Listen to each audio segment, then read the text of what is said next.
আমরা যখন দুনিয়াতে আসি নাই, আমরা এখনো দুনিয়ার মুখ দেখি নাই, আমরা এখনো মায়ের পেটের মধ্যে আছি। দুনিয়াতে আসার পরে বাঁচবো কি বাঁচবো না আমরা জানি না। দুনিয়াতে আসার পরে হায়াত থাকবে কি থাকবে না আমাদের খবর নেই। দুনিয়াতে আসার সময় অনেক সন্তান মারা যায় না? মারা যায়। তার মানে পেটের ভিতরে হায়াত থাকলেই দুনিয়াতে আসলে হায়াত থাকবে, এটা গ্যারান্টি নেই। দুনিয়াতে আসার আগেই আল্লাহ তাআলা আমাদের জন্য সবচাইতে পৃথিবীর সবচাইতে পিওর একটা খাবারের ব্যবস্থা করে রাখেন কিনা? মায়ের বুকের মধ্যে আল্লাহ তাআলা মায়ের শরীরের যেই রক্ত, এটাকে রিফাইনিং করে আল্লাহ তাআলা সবচাইতে পিওর, সবচাইতে দামি একটা খাবার বান্দা দুনিয়াতে আসার আগেই সুব্যবস্থা করে রাখেন। দুনিয়াতে সন্তানের জন্য, শিশুদের জন্য কত হাজার রকমের খাবারের আইটেম কোম্পানি তৈরি করে। দেখবেন যত দামি খাবার হোক, দেখবেন ডাক্তাররা প্রেসক্রিপশন করে সন্তানের খাবারের জন্য, সর্বশেষ লিখে দেয়, সর্বশেষ লেখা থাকে মায়ের দুধের কোনো বিকল্প নাই। থাকে কিনা? যত দামি প্যাকেটের খাবার নিয়ে আসেন শিশুদের জন্য, দেখবেন প্যাকেটের নিচে লেখা থাকবে মায়ের দুধের বিকল্প নাই। তার মানে এর চাইতে পিওর, এর চাইতে খাঁটি, এর চাইতে দামি খাবার দুনিয়ার জমিনে একটাও নেই। আপনি আমি দুনিয়াতে আসার আগেই এমন দামি আর মহামূল্যবান খাবার আল্লাহ আমাদের জন্য তৈরি করে রাখেন। অথচ আফসোসের ব্যাপার হইল, আফসোসের বাস্তবতা হইল, আমি আপনি যখন বাবা হই, আমি আপনি যখন জিম্মাদার হই, আমি আপনি যখন পরিবারের যখন শাসনভার যখন গ্রহণ করি, দায়িত্বভার যখন গ্রহণ করি, যেই সন্তানের জন্য আল্লাহ তাআলা এত পবিত্র খাবারের ব্যবস্থা করলেন, এত দামি খাবারের ব্যবস্থা করলেন, এত নিপুণ এক খাবারের ব্যবস্থা করলেন, ওই সন্তান আসার পরেই অনেক কুলাঙ্গার বাবা আমাদের সমাজে আছে, অনেক হারামি বাবা আমাদের সমাজে আছে। আমরা ওই সন্তানটা দুনিয়ার আসার পরেই তার জন্য হারাম রিজিক খাওয়ার ব্যবস্থা করতে থাকি। হারাম খাওয়াই। যেই নিষ্পাপ সন্তান, যার কোনো গুনাহ নাই, যার মুখের মধ্যে কোনো গুনাহ নাই, যার অঙ্গ প্রত্যঙ্গে কোনো গুনাহ নাই, তার পেটের মধ্যে আমি বাবা হারাম ঢুকাই দিচ্ছি ওই সন্তানের ভিতরে। এর দায়ভার কে নিবে বলেন? এটা আমাকে নিতে হবে। ও তো হারাম নিয়ে আসে নাই, ওর জন্য তো আল্লাহ হালালের ব্যবস্থা করছেন। আমি আপনি তার জন্য হারামের ব্যবস্থা করতেছি, হারাম খাওয়াইতেছে ওকে জোরপূর্বক।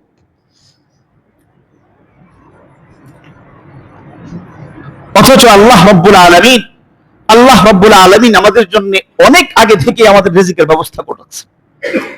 ব্যবস্থা করছেন। হাকিমুল উম্মত আশরাফ আলী থানভী রাহমাতুল্লাহি আলাইহি একটা সুন্দর ঘটনা আলোচনা করছেন। খুব চমৎকার একটা ঘটনা উনি কিতাবের মধ্যে আনছেন, যেটা আমাদের এই কথাটা বোঝা আর একটু সহজ করে দিবে।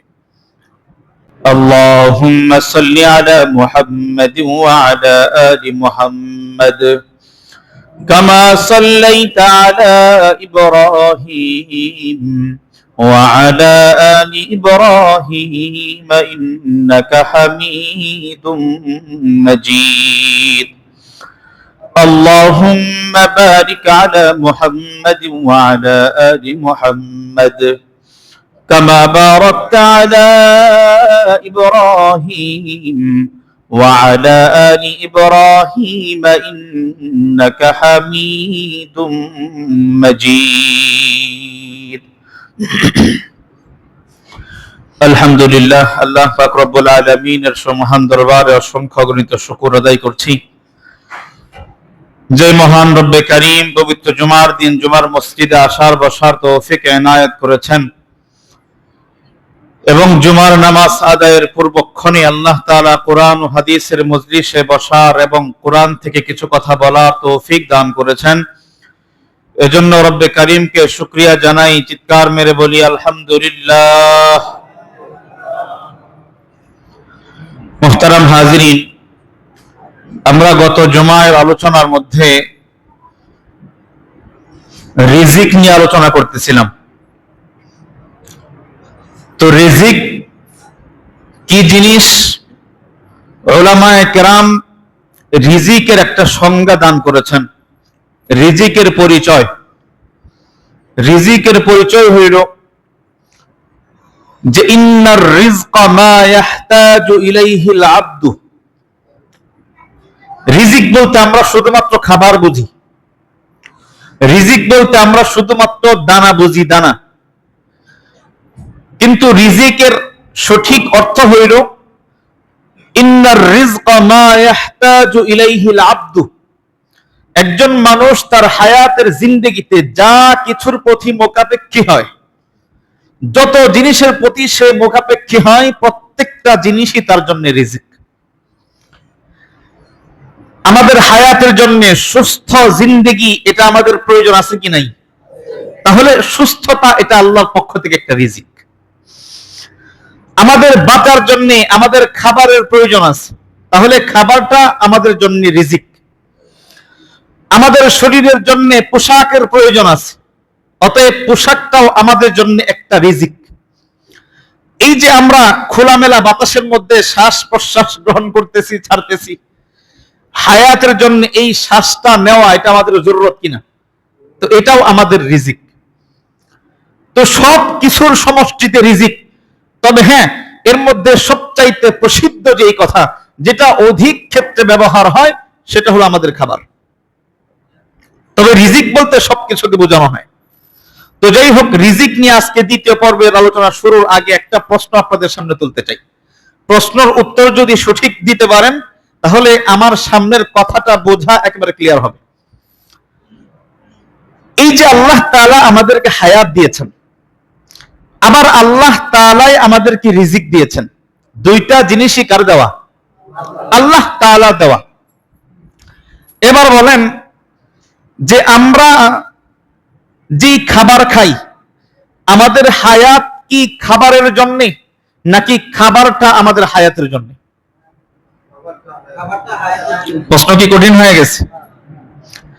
আরো সহজ ভাষায় বলি, আমরা কি খাবারের জন্য বাঁচি নাকি বাঁচার জন্য খাই? মাশাআল্লাহ, কিসের জন্য খাই? বাঁচার জন্য খাই। আমরা খাবারের জন্য বাঁচি না। যদি বলতেন যে খাবারের জন্য বাঁচি, তাহলে এই যে এখানে আসাটা অমূলক ছিল, ব্যর্থ ছিল। কারণ আমরা যেহেতু বেঁচে আছি, খাবার তালে থাকার কথা ছিল। যেহেতু খাবারের জন্যই বাঁচা, তাহলে এই মুহূর্ত পর্যন্ত বাঁচাটাও হওয়া দরকার ছিল, খাইতে খাইতে বাঁচতাম। যেই পর্যন্ত বাঁচি ততক্ষণ পর্যন্ত খাবো। কিন্তু আসলে বাস্তবতা কি এরকম নাকি ভিন্ন? আমরা সেই সকালে একবার খাই, আবার দুপুরে একবার খাই, আবার সেই রাতে একবার খাই। সকালের খাবার দিয়ে দুপুর পর্যন্ত বাঁচি, দুপুরের খাবার দিয়ে রাত পর্যন্ত বাঁচি, আবার রাতের খাবার দিয়ে সকাল পর্যন্ত বাঁচি। তার মানে যখনই আমার শরীরের জন্য বাঁচার তাগিদে যখনই খাবারের প্রয়োজন হয়, ঠিক তখন মাত্র খাবার খাই, নাকি সবসময় খাবার খাইতে থাকি? তার মানে বোঝা গেল আমার খাবারের জন্য জিন্দেগি না, জিন্দেগির জন্য খাবার। কথাটা বুঝতে পারছেন কিনা? জিন্দেগির জন্য খাবার, খাবারের জন্য জিন্দেগি না। অথচ আমাদের মধ্যে অনেক মানুষ, অনেক ইমানদার, অনেক মুসলমানের বক্তব্যে বোঝা যায়, তাদের আচরণে বোঝা যায়, তাদের কথাবার্তায় বোঝা যায়, তাদের দুনিয়ার চাল চলনে বোঝা যায়, তাদের দুনিয়ার মধ্যে মুআমালাত মুআশারাতে বোঝা যায় কেমন যেন তাকে আল্লাহ তাআলা বানিয়েছেন শুধু খাওয়ার জন্য। অনেকে দেখবেন বলে যে অনেক বয়স হয়েছে, অনেক হায়াত দিচ্ছেন আল্লাহ তাআলা, এবার নাতির মুখ, নাতিটাকে যদি বিয়ে করায় যাইতে পারতাম, যদি নাতি বউয়ের হাতে কয়টা খাবার খেয়ে যাইতে পারতাম, জিন্দেগিটা সফল হয়ে যাইত। এরকম কথা বলে কিনা মানুষ? তার মানে তার জিন্দেগির টার্গেট হইল নাতির বউয়ের হাতের কয়টা খাবার খাওয়া। এটা মানুষের টার্গেট। দেখবেন কিছু মানুষ বলে যে আমার খুব একটা টার্গেট নেই, জিন্দেগিতে খুব করছি, জিন্দেগি খুব কাটাইলাম, আল্লাহ তাআলা খুব ভালো দিয়েছেন, এবার দুইটা সন্তানের জন্য দুইটা প্লট বানায় দিয়ে যাইতে পারলেই আলহামদুলিল্লাহ। এরকম বক্তব্য শুনেন না আপনারা? আমি তো অনেক শুনছি। তার মানে এই ব্যক্তির জিন্দেগির টার্গেট হইল দুইটা প্লট। কেমন যেন আল্লাহ তাআলা ওকে বানাইছেন রিজিকের জন্য। আপনারা একটু আগে বলেছেন যে আল্লাহ তাআলা আমাদেরকে রিজিকের জন্য বানান নাই, রিজিকটা দুনিয়াতে থাকার জন্য, বলছেন না? তো এই ব্যক্তি তো বলতেছে শুধুমাত্র 2টা পথ হইলেই আমার জিন্দেগির টার্গেট ফিল আপ। তার মানে আল্লাহ তাআলাকে হায়াত দিবেন 2টা পথ বানানো পর্যন্ত। 2টা পথ বানাইলেই তোর হায়াতের যে টার্গেট শেষ। তার মানে আল্লাহ তাআলা আমাদেরকে বানিয়েছেন এক টার্গেটে, আমরা নিজেদের মতো করে নিজেদের জিন্দেগির টার্গেট সাজাইছি ভিন্নভাবে। আল্লাহ বলতেছেন তোকে রিজিক দিছে শুধুমাত্র হায়াতের জন্য, তোর খাবারের ব্যবস্থা করছি হায়াতের জন্য, তোর পোশাকের ব্যবস্থা করছি হায়াতের জন্য, তোর সুন্দর দালান বাড়ির ব্যবস্থা করছি তোর হায়াতের সুরক্ষার জন্য। কিন্তু আমরা বলতেছি না, হায়াত ওই টার্গেট পর্যন্ত, ওই খাবার পর্যন্ত, ওই বাড়ি পর্যন্ত, ওই জমি পর্যন্ত যাইতে পারলেই আমার হায়াত ক্লিয়ার। আমাদের বাস্তবতার টার্গেট ভিন্ন কিনা, এ হইল আমাদের গোড়াই সমস্যা। একটা কথা বলি না, গোড়াই সমস্যা আমাদের। অথচ আল্লাহ তাআলা আমাদেরকে বানিয়েছেন ইসলামের জন্য। কি জন্য বানিয়েছেন? ইন্নাদ দুনিয়া খুলিকাত লাকুম। আল্লাহর হাবিব সাল্লাল্লাহু আলাইহি ওয়াসাল্লাম বলেছেন, ইন্নাদ দুনিয়া খুলিকাত লাকুম। তামাম দুনিয়ার প্রত্যেকটা আসবাব, ওই আসমানের উপর থেকে নিয়ে শুরু করে জমিনের গহ্বর পর্যন্ত প্রত্যেকটা আসবাব আল্লাহ তাআলা বানিয়েছেন তোমাদের জন্য। ইন্নাদ দুনিয়া খুলিকাত লাকুম ওয়া ইন্নামা খুলিকতুম লিল আখিরাহ। আর ও আমার উম্মত, তোমাদেরকে আল্লাহ তাআলা শুধুমাত্র বানিয়েছেন আখিরাতের জন্য। কিসের জন্য? আখিরাতের জন্য। আল্লাহ তাআলা একটা জমিন ফেরে একটা ছোট্ট গাছ বের করেন, জমিনকে বিদীর্ণ করে আল্লাহ তাআলা ছোট্ট একটা গাছ বের করেন।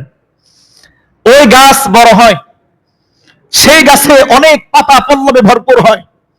গাছটার মধ্যে এক সময় মুকুল আসে, সেখান থেকে ফল আসে। বলেন ফলটা খায় কে? আমি। তার মানে আল্লাহ তাআলা গাছটা বানিয়েছেন আমার জন্য।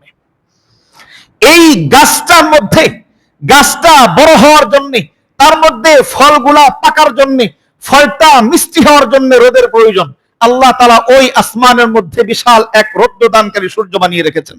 ওই গাছের মধ্যে ওই সূর্য ফল দান করবে, ওই সূর্যের মধ্যে, সূর্য ওই ফলের মধ্যে রোদ দান করবে, ওই ফলটা পরিপক্ক হবে, তার মধ্যে মিষ্টি আসবে, ওই মিষ্টিটা আল্লাহ তাআলার বান্দারা খাইতে থাকবে।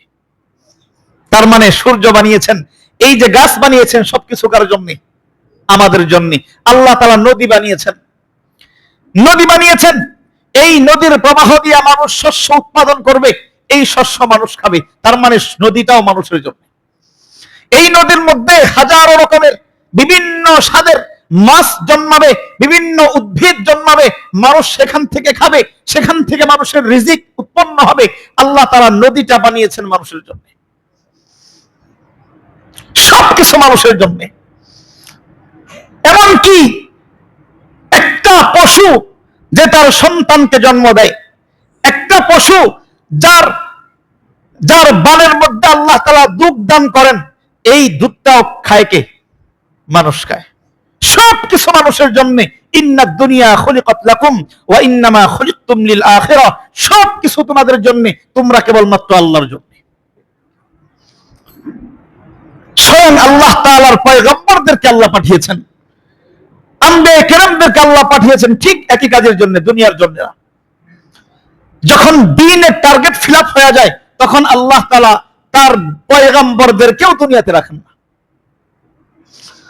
বিদায় হজের ভাষণের সময় নবীজি ভাষণ দিচ্ছেন, বিদায় হজের সময় সেই ভাষণ যখন চলতেছিল, তো আল্লাহ রাব্বুল আলামিনের পক্ষ থেকে জিবরাইল আমিন আলাইহিস সালাতু ওয়াস সালাম একটা ছোট্ট সূরা নিয়ে নবীজির কাছে অবতীর্ণ হয়ে গেলেন। নবীজির জবান থেকে উচ্চারিত হয়ে গেল, ইদা জাআ নাসরুল্লাহি ওয়াল ফাth ওয়া রাআইতান নাসা ইয়াদখুলুনা ফি দীনিল্লাহি আফওয়াজা ফাসাব্বিহ বিহামদি রাব্বিকা ওয়াস্তাগফির ইন্নাহু কানা তাওয়াবা।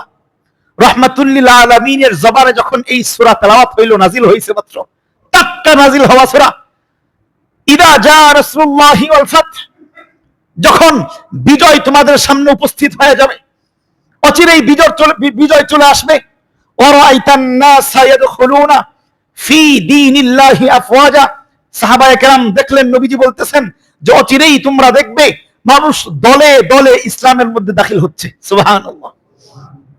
বলেন এটা মুসলমানদের জন্য আনন্দের ব্যাপার কিনা? সমস্ত সাহাবায়ে কেরাম এই আয়াত শোনা মাত্র নাওয়ে তাকবীর দেওয়া শুরু করলেন, আনন্দ উৎফুল্ল হওয়া শুরু করলেন।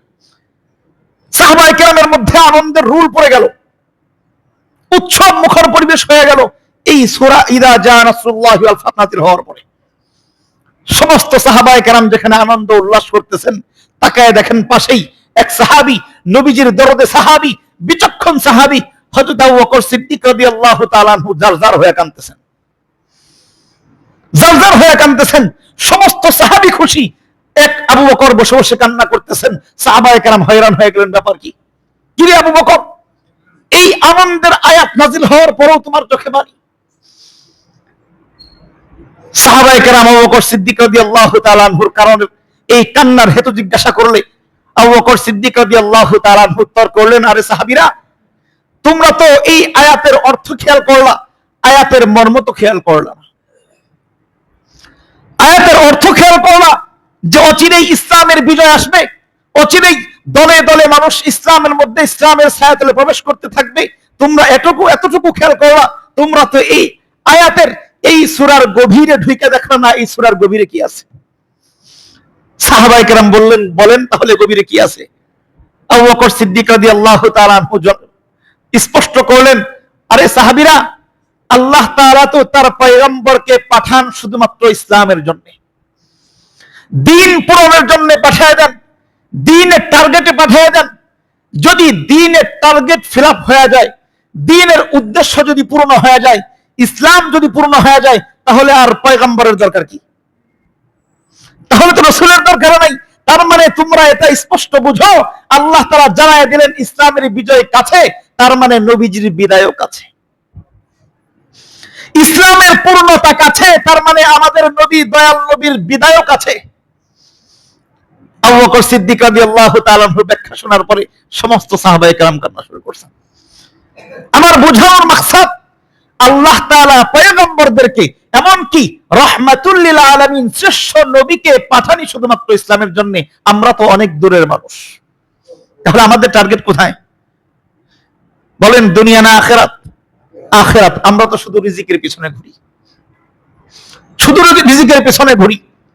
বলবেন তাহলে রিজিকের পিছনে কি ঘুরবো না? রিজিক পাবো কোথায়? রিজিকের উৎস কোথায়? রিজিক আসে কোত্থেকে? আল্লাহ রাব্বুল আলামিন পবিত্র কোরআনে কারীমের সূরাতুত তাহার 132 নম্বর আয়াতে কারিমায় আল্লাহ তাআলা আমাদেরকে স্পষ্ট বার্তা দিচ্ছেন। কোরআনে কারীম আমাদেরকে বলেন, নাহনু নারযুকুক।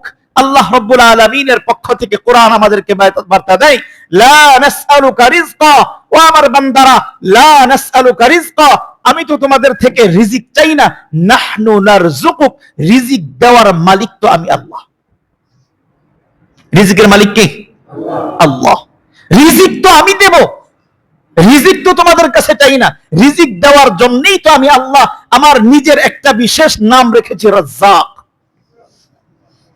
আল্লাহ নিজের নাম রেখেছেন রাজ্জাক, যাতে করে বান্দাদেরকে আল্লাহ তাআলা সহজে রিজিক দান করতে পারেন। নাহনু নারযুকুক, ও বান্দা, আমি তো তোমার কাছে রিজিক চাই না, রিজিক তো আমি আল্লাহ তোমাকে দেব। তোমার কাজ তো আখিরাতের কাজ করা, তোমার কাজ তো আখিরাত, তোমার টার্গেট তো আখিরাত, তোমার সবকিছুর মূল থাকবে তো আখিরাত। তুমি কেন দুনিয়ার পেছনে ঘোরাঘুরি করো? দুনিয়া খুঁড়ে তো কেঁচু, কে খুঁড়ে? কেঁচু খুঁড়ে কেঁচু। কেঁচু তার খাবারের জন্য দুনিয়ার ভিতরে ঘুরতে থাকে, দেখেন নাই? জমিন খুঁড়তে খুঁড়তে একেবারে নিচে চলে যায়, কেন?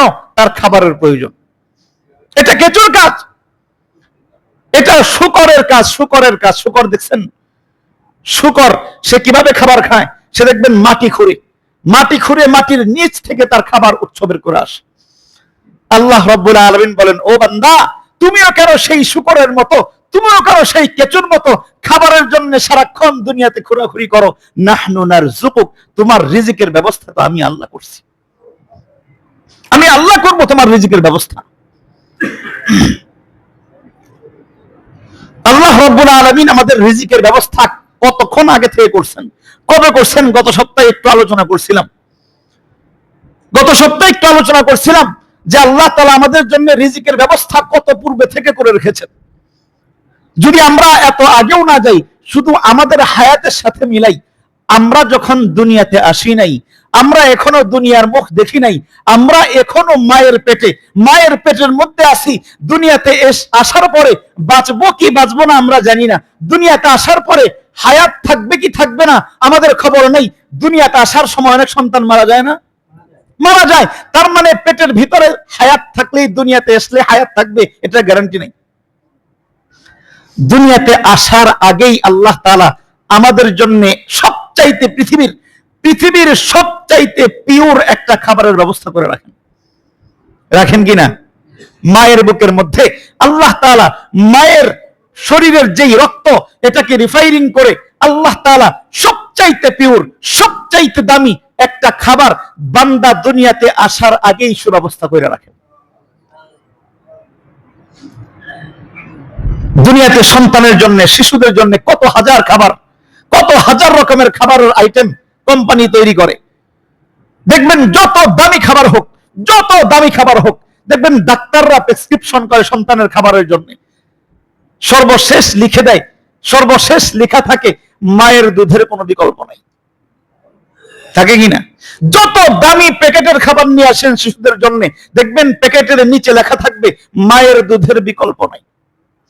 তার মানে এর চাইতে পিওর, এর চাইতে খাঁটি, এর চাইতে দামি খাবার দুনিয়ার জমিনে একটাও নেই। আপনি আমি দুনিয়াতে আসার আগেই এমন দামি আর মহামূল্যবান খাবার আল্লাহ আমাদের জন্য তৈরি করে রাখেন।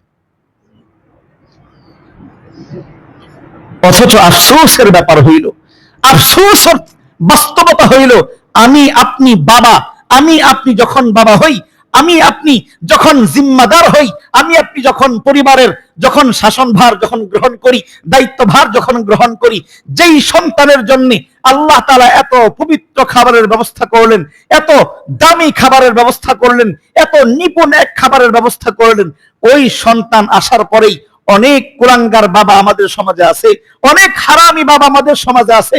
আমরা ওই সন্তানটা দুনিয়ার আসার পরেই তার জন্য হারাম রিজিক খাওয়ার ব্যবস্থা করতে থাকি। হারাম খাওয়াই। যেই নিষ্পাপ সন্তান, যার কোনো গুনাহ নাই, যার মুখের মধ্যে কোনো গুনাহ নাই, যার অঙ্গ প্রত্যঙ্গে কোনো গুনাহ নাই, তার পেটের মধ্যে আমি বাবা হারাম ঢুকাই দিচ্ছি ওই সন্তানের ভিতরে। এর দায়ভার কে নিবে বলেন? এটা আমাকে নিতে হবে। ও তো হারাম নিয়ে আসে নাই, ওর জন্য তো আল্লাহ হালালের ব্যবস্থা করছেন। আমি আপনি তার জন্য হারামের ব্যবস্থা করতেছি, হারাম খাওয়াইতেছে ওকে জোরপূর্বক।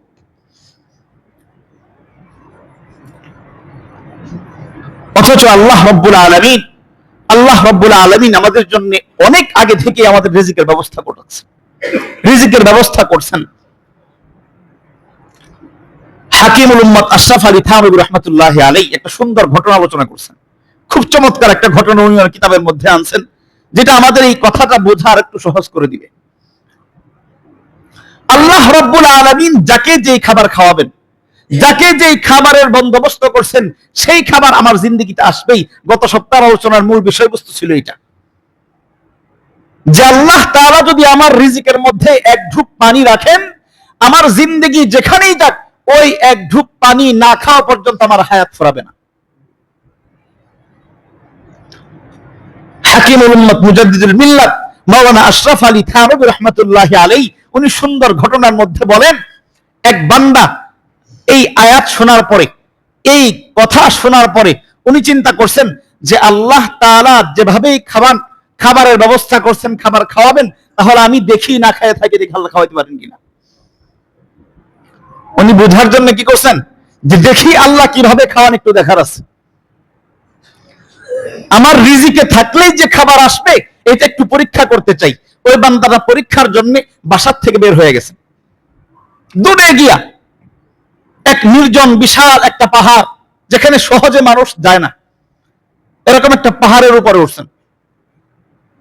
পাহাড়ের উপরে উঠে মাঝখানে চূড়ায় বসে আছেন, যে এইখানে তো খাবারের আইটেম নেই, এখানে তো খাবারের ব্যবস্থা নেই, আমার পরিবার নাই, আমার সন্তান নাই, আমার কেউ নাই, তাহলে এইখানে তো আমাকে কেউ জোর করে খাবার খাওয়াইতে পারবে না, দেখি খাবার আমাকে কিভাবে আল্লাহ তাআলা খাওয়ায়। আশরাফ আলী থানভী রাহমাতুল্লাহি আলাইহি ওনার কিতাবের মধ্যে লেখেন, এই বান্দা সারাদিন সেখানে অনশন করছেন, খাবার খাবে না, দেখবে সে আল্লাহ কিভাবে তাকে খাওয়ায়। এভাবে করতে করতে সারাদিন দুপুর গড়ায় বিকাল, বিকাল গড়ায় সন্ধ্যা, যখন গভীর রাত হয়ে গেছে, ঘটনাক্রমে একদল ডাকাত সারাদিন সন্ধ্যাবেলা ডাকাতি করছে।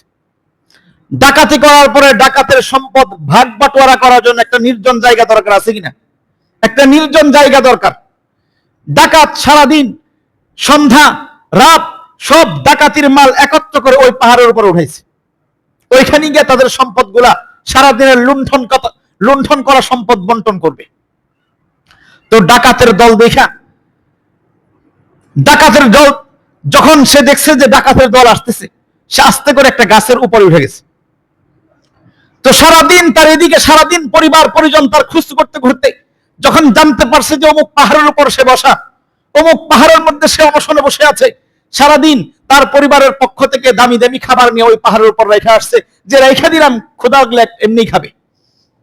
আমরা সবাই বাচ্চাদেরকে এরকম করি না, যে না খায় একেবারে রাগ হয়ে আছে, খাবে না। তো আমরা বলি ঠিক আছে থাক, যখন ক্ষুধা লাগবে এমনি খাবে, থাকতে দেন।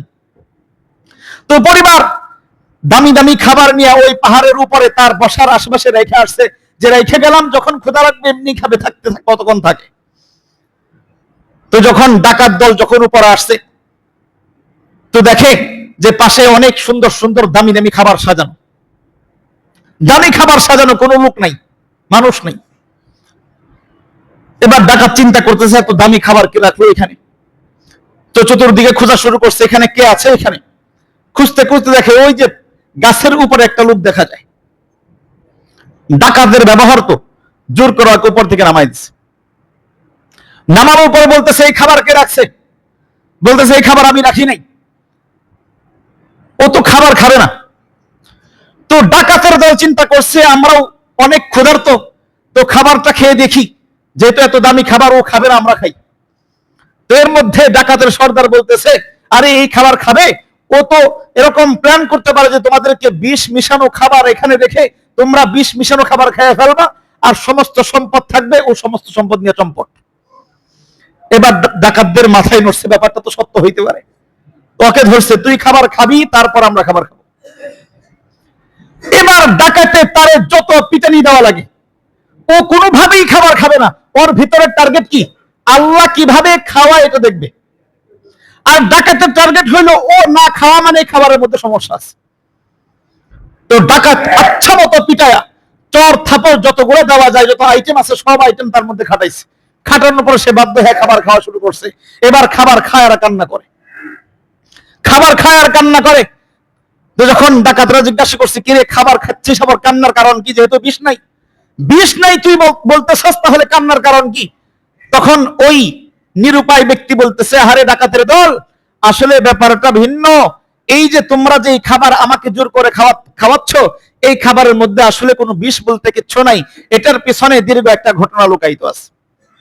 উনি ওনার সেই সারাদিনের সকাল থেকে সেই ঘটনা, যে আমি আল্লাহ তাআলার এই আয়াত শুনছি যে আল্লাহ তাআলা কারো রিজিক রাখলে ওই রিজিক আল্লাহ যে কোনো পন্থায় তাকে খাওয়াবে, সেখান থেকে নিয়ে আমি সারাদিন চিন্তা করছি যাতে কেউ না খাওয়াইতে পারে, এই জন্য পাহাড়ের চূড়ায় চলে আসছি।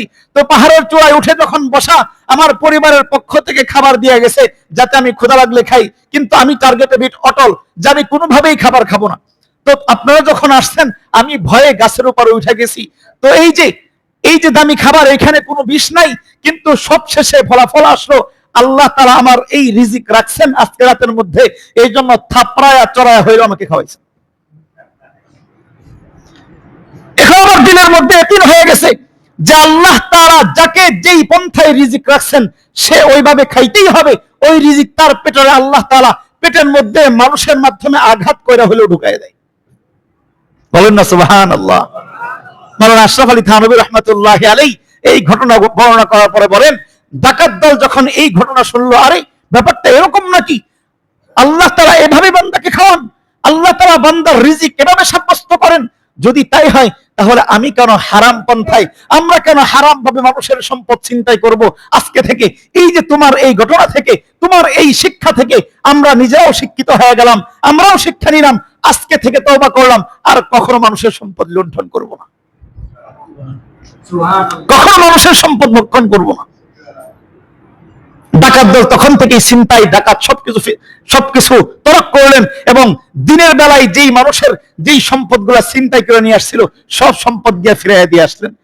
মাওলানা আশরাফ আলী থানভী রাহমাতুল্লাহ আলাইহি এই ঘটনা থেকে আমাদেরকে বোঝানোর চেষ্টা করেছেন আল্লাহ রাব্বুল আলামিন আমাদের রিজিকের ব্যবস্থা করছেন। যেখানেই থাকুক আমার রিজিক সেখানেই যাবে, যেখানেই থাকুক আমি সেখান থেকেই খাবার খাবো। তাহলে আমি কেন হারাম খাবো? কেন হারাম খাবো? আমরা আজকে হারামের পিছনে ঘুরি, হারামের পিছনে ছুটতে থাকি। হারাম খাইতে হবে যে প্রক্রিয়াই হোক।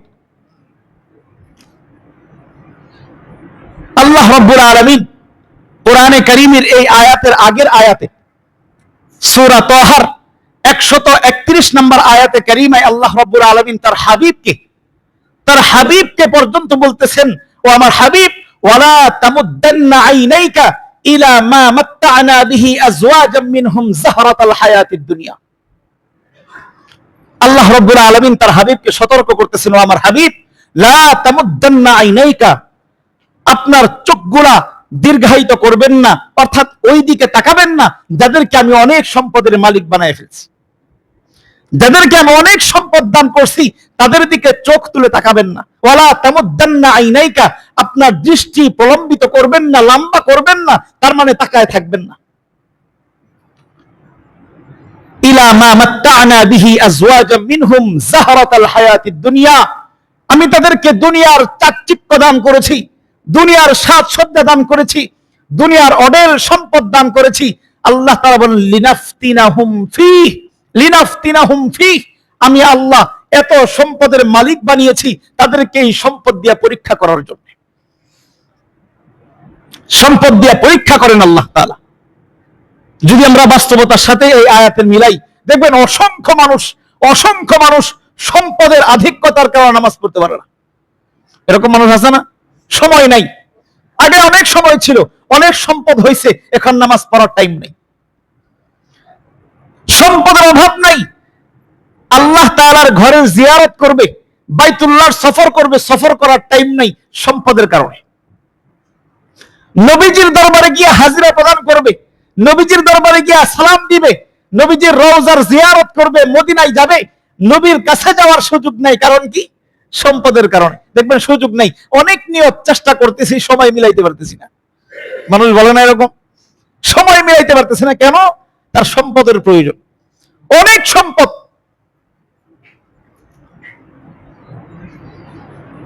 যদি আমরা আমাদের জিন্দেগির দিকে তাকাই, দেখবেন অধিকাংশ মানুষ যারা কি আল্লাহ ভোলা, যারা আল্লাহ থেকে দূরে থাকে, যারা দিন থেকে দূরে থাকে, এরা অধিকাংশ মানুষ সম্পদওয়ালা। আবার সম্পদওয়ালা হইলেই খারাপ না, অনেক সম্পদওয়ালা এরকম আছে, সম্পদও বিলাচ্ছে, সম্পদও আল্লাহ তাআলার পথে খরচ করতেছে, আবার তার আমলের মধ্যেও কোনো কমতি নেই। একবার সাহাবায়ে কেরাম রাসূলের দরবারে গেছে, ইয়া রাসূলুল্লাহ, আমাদের মধ্যে তো যারা বড় লোক, যারা সম্পদওয়ালা সাহাবী, এই সাহাবায়ে কেরাম তো আমাদের চাইতে অনেক বেশি আমল করতেছে, আমলের মধ্যে বরাবর, আমলও করতেছে সমান সমান, আবার বেশি বেশি দান করতেছে, আমরা তো দান করতে পারি না। ইয়া রাসূলুল্লাহ, আমাদের কেমন একটা আমল দান, যেই আমল করলে আমরা তাদেরকে ধরতে পারবো আমলে। ধনী সাহাবীরা দান করতে পারে, আমরা তো দান করতে পারি না। রাহমাতুল লিল আলামিন সাহাবায়ে কেরামদেরকে বললেন, ঠিক আছে, এরকম ঘটনা, তাহলে শোনো, আজকে থেকে তোমরা যখন ঘুমের ঘরে যাও, ঘুমানোর আগে তোমরা 33 বার সুবহানাল্লাহ, 33 বার আলহামদুলিল্লাহ এবং 34 বার আল্লাহু আকবার পড়বে।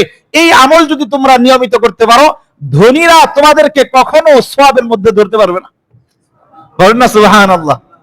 আমাদের এই আমল দরকার আছে না নাই? ঘুমানোর আগে 33 বার সুবহানাল্লাহ, 33 বার আলহামদুলিল্লাহ, 34 বার আল্লাহু আকবার, এই আমল যদি তোমরা করো, এই আমল যারা করে না তারা কখনোই তোমাদেরকে সওয়াবের ক্ষেত্রে ধরতে পারবে না। আল্লাহর হাবিব গোপনে একটা আমল শিখিয়ে দিলেন গরিব সাহাবীদেরকে। তো গরিব সাহাবায়ে কেরাম মহা খুশি, গিয়া মিটিং করছেন, সাবধান, এই ঘটনা কিন্তু প্রচার করা যাবে না। যদি ধনীরা এই খবর জানতে পারে, তারাও তো আমল শুরু করবে, তাহলে তো আমরা আবার পিছনে। তো খুব গোপনে আমল চলতেছে, সাহাবায়ে কেরাম মহা খুশি।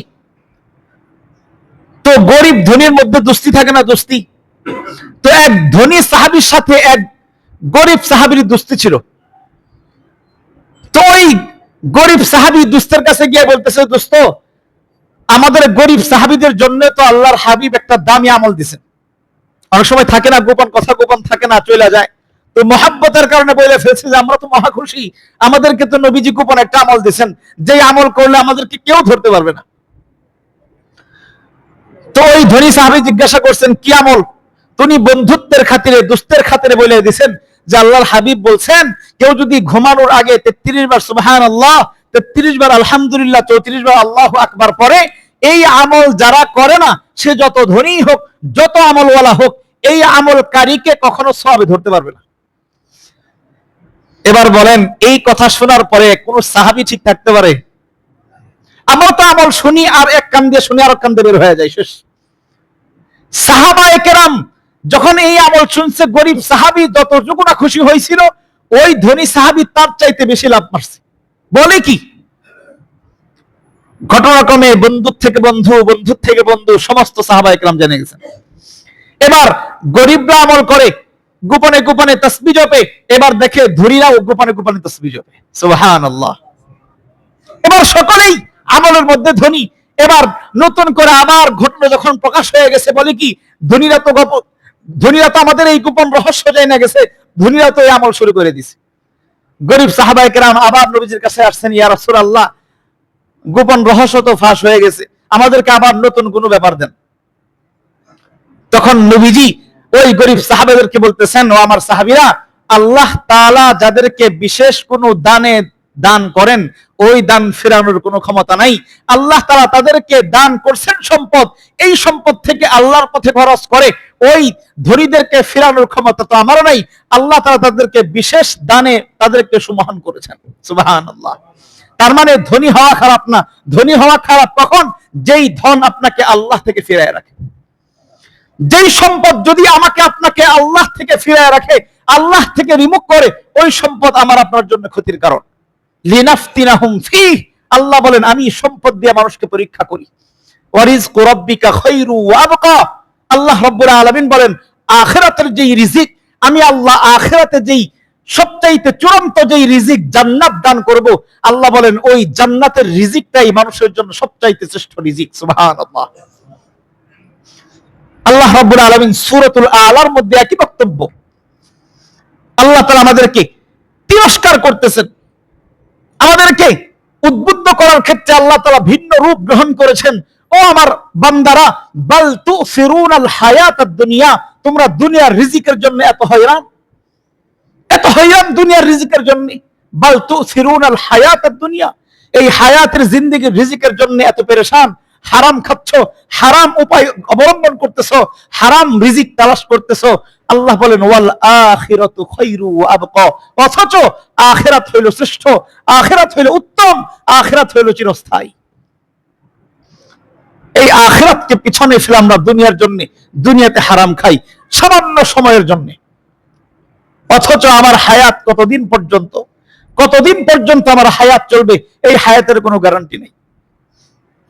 বলেন আল্লাহ তাআলা কি শুধু আমাদেরকে রিজিক দেন, না দুনিয়ার সমস্ত মাখলুকের রিজিকের দায়িত্ব আল্লাহর?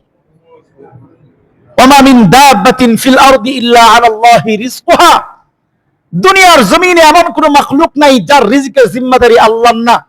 গত সপ্তাহে তিমি মাছের উদাহরণ টানছিলাম, ওটা তো অনেক দূরে। যদি আরেকটু সহজ উদাহরণ টানি, আমাদের দেশে সুন্দরবন আছে না, সুন্দরবনে রয়্যাল বেঙ্গল টাইগার থাকে, বাঘ থাকে কিনা? এই বাঘের রিজিকের মালিক আল্লাহ তাআলা আছে কি নাই? আছে। যারা এই বন্য প্রাণী সম্পর্কে যারা গবেষণা করেন, তাদের গবেষণার রেজাল্ট হইল একটা বাঘ, সুন্দরবনের একটা বাঘ দৈনিক গড়ে 5 কেজি করে হরিণের গোশত খায়। কয় কেজি কইরা? 5 কেজি হরিণের গোশত খায় দৈনিক দিনে গড়ে। এখন যদি হিসাব করি 1 কেজি হরিণের গোশত কত? 2000। হরিণের গোশত 1 কেজি কত? 2000 টাকা। অনেক জায়গায় বিক্রি হয় 2000, 2500, 3000 করে বিক্রি হয়।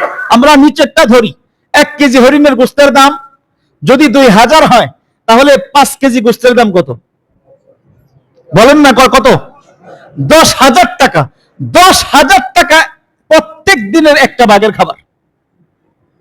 তার মানে একটা জঙ্গলের একটা নিকম্মা প্রাণী, যার সাথে মানুষের কোনো সম্পর্ক নাই, যার সাথে মানুষের সাথে মর্যাদার কোনো সম্পর্ক নাই, একটা সামান্য একটা বাঘ, এই বাঘকে যদি আল্লাহ তাআলা দৈনিক 10,000 টাকার খাবার খাওয়াইতে পারেন, তাহলে আমাকে আপনাকে আল্লাহ তাআলা হালাল খাবার খাওয়াইতে পারবেন না? কি বলেন, হালাল খাবার খাওয়াইতে পারবেন না? তাহলে যদি এই বিশ্বাস যদি থাকে, তাহলে আমি কেন হারাম খাই? বলেন কেন হারাম খাই? বলবেন আমার পরিবারের জন্য হারাম খাই, আমার সন্তানের জন্য হারাম খাই। আপনার সন্তানের রিজিকের মালিককে আল্লাহ তাআলা নেন নাই? এই জন্য গত সপ্তাহ, এই সপ্তাহ আমার মূল টার্গেট একটা, যে আমরা হারাম থেকে বাঁচি। আসেন আমরা হারাম থেকে বাঁচি। আমাদের রিজিকের ব্যবস্থা আল্লাহ রাখছেন। একজন রিক্সাওয়ালা যে নাকি সারাদিন রিক্সার মধ্যে পেডেল মারে, এই মানুষও খাবার খায়।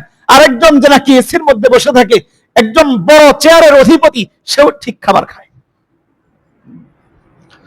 বলেন খাবার তো এমন একটা জিনিস, খাবার তো এমন একটা জিনিস, যদি আপনি দামি দামি দামি পোলাও কুরমা খাবার নিয়ে আসেন, পেট ভরার পরে আর খাবারের সুযোগ আছে? সামান্য ডাউল দিয়ে আলু ভর্তা দিয়ে যদি খাবার খান, পেট ভরার পরে আর কোনো ক্ষমতা আছে? তার মানে খাবারটা শুধুমাত্র পেট ভরার জন্য, শুধু পেট ভরার জন্য। পেট ভরলেই দুনিয়া চলবে, পেট ভরলে আমার হায়াত চলবে, পেট ভরলেই আখিরাতের টার্গেট পূরণ করা সম্ভব, পেট ভরলেই দুনিয়ার হায়াতে বেঁচে থাকা সম্ভব। যদি পেট ভরলেই হয়, তাহলে দামি খাবারের জন্য কেন আমাকে হারাম খাইতে হবে? কেন আমার সন্তানকে হারাম খাওয়াইতে হবে? এই যে শীতের দিন আসতেছে, যারা একেবারে গরিব শ্রেণী, যারা যারা রিক্সা চালায়, যারা রাস্তায় কাজ করে, এদের গায়ে তো পোশাক থাকবে না, নাকি থাকবে? যদি পোশাক থাকে, এদের ঘরের মধ্যেও আরামের ব্যবস্থা আছে, এরাও এই শীত থেকে নিজেকে আবৃত করে ঘুমাইতে পারে। একজন ধনীও নিজেকে শীত থেকে আবৃত করে ঘুমাইতে পারে। দুইজনই ঘুমায়, একজনে হালাল নিয়ে ঘুমায়, আরেকজনে হারাম নিয়ে ঘুমায়। তফাৎ এইখানে। দুইজনের পেটি ভরে, একজনে হালাল দিয়ে ভরে, আরেকজন হারাম দিয়ে ভরে। আল্লাহর হাবিব বলেন, পেটের মধ্যে হারাম দিয়ে যে ভরে, সে পেটের মধ্যে হালাল ঢুকায় নাই, সে পেটের মধ্যে খাবার ঢুকায় নাই, পেটের মধ্যে ফল ঢুকায় নাই। আল্লাহর হাবিব বলেন, সে পেটের মধ্যে আগুন ঢুকাইলো, আগুন।